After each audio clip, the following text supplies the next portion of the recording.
Bakkaan jiru raakaatee bakkaati jirtutti gama FM yarar sagantaa kurriftuu jaalalaatiin nageenya koo kan jaalalaa si haa dhaqqabuun sartootom akkami fayyaan kee qabda eegaa anaa feetii osoo akka lubbutti wal jaalannu yeroo dheeraa waliin dabarsinee wanta hangan hin jaamne waliif taane jirra yeroo kanatti gargar bahuu kiyyaaf keetitti hedduun gaddam Ana feeti addaan baanaa takkaa yaaduu dhiisiitiin namoonni jaalala teenya halaalaa ijaan harkanilleen jarri kun daqiiqaaf waldaanii kan yaadan natti hin fakkaatu saartuutum ani si malee meekkamiin hin jiraadham jireenyi waliin dabarsine hoggaa yaadadhu ni booyam eeganaa feeti addaan baane takkaa jireenyi natti tolee aduu guyyaa tokko gammachuun hin dabarsine hoggaan ibbiraas dhabu lafti hundi natti onti saartuutum Ansi malee jireenya kiyya akkamiin itti fufam ati lafa onaatti nagantee deemu keetiif hedduun gaddam maal naaf fayyadumam qormaata haaree natti ta'ee jiram saartuu hoggaan yaada keetiin boojamee halkan hirriiba dhabee guyyaa hojii dadhabu maaltu sitti dhaga'ama gammachuu gadda moo gootummaa halkaniif guyyaa wallaaleetiin jiram qobaatiyyaas jiraachuu dadhabeem ati akkamiin na obsuu dandeesse Sartum adara waan maatii barbaadde hundaa'uu siifin guutaatii naaf deebi'im tabba bu'aa bahii hunda bakka ati barbaadde hunda siifin baatii na yaadaddum Yuusifin tahaa ta'eetu akka qalbiin galteenaa gammadu Nyaataaf dhugaatii hundi natti hadhaa'ee jiram bakkaan taa'ee deemuu hundatti waa'uma keetiin yaadam afaan kiyyaas waa'uma keetii haasawam Sartum Haasa ati sagalee kee bareeddu gurra nama kirkirsu saniin namatti haasoytu san hoggaa yaadadhu qofaatiyyaan taa'ee haasawam ambiti maraataadha jetteen jechuus anaaf dantaa miti saartu mee garaa natti hin jabaatiniiti araaramiiti balleessaa ta'u hunda dhiifama naaf godhi dhiifama guddaan si gaafadha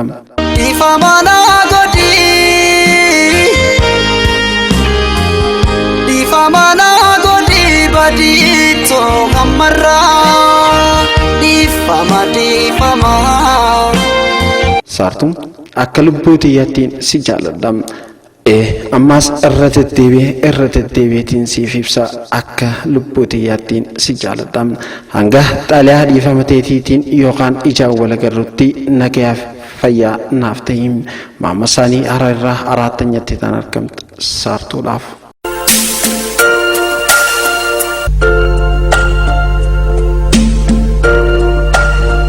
Kurriftuu jaalalaa.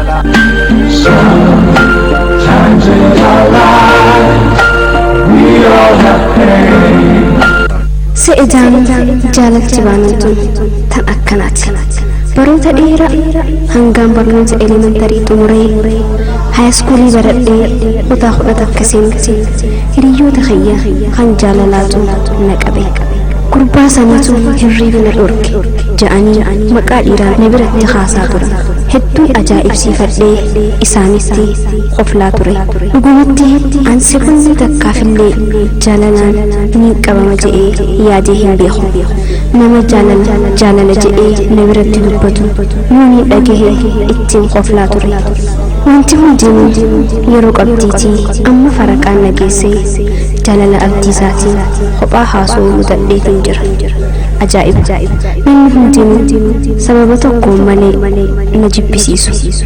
hiriyoota kiyya kan wajjin barannu yeroo isaan waa'ee kiyyaa nakkaasanii qofalan an baay'een aara mana keessattis eegaan nagee dhabee bubbuleetiin jira barnoonnis na jibbisiisee jira abdiisaa baay'een jaaladha jaalalaan isaaf qabu